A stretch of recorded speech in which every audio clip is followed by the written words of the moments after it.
আমি যে সুখের স্বপ্ন দেখেছিলাম সেটা ভাবে ভেঙে চুরমার করে দিলে কেন?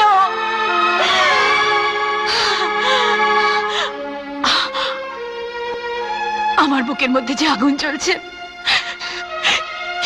সেই আগুনে পুড়ে না মরা পর্যন্ত আমার শান্তি নেই। তোমার কাছে হয়তো আমি অপরাধী,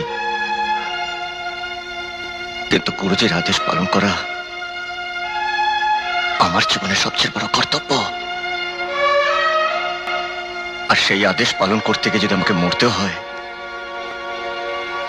সেই মৃত্যু হবে আমার জীবনের সবচেয়ে বড় পাওয়া। আমাকে তুমি বাধা দিও না অন্তরা। আমি তোমাকে বাধা দিচ্ছি না, আমি তোমাকে আটকাচ্ছিও না, কিন্তু গুরুজি আদেশ দিয়েছেন তোমাকে ফিরিয়ে নিয়ে যেতে।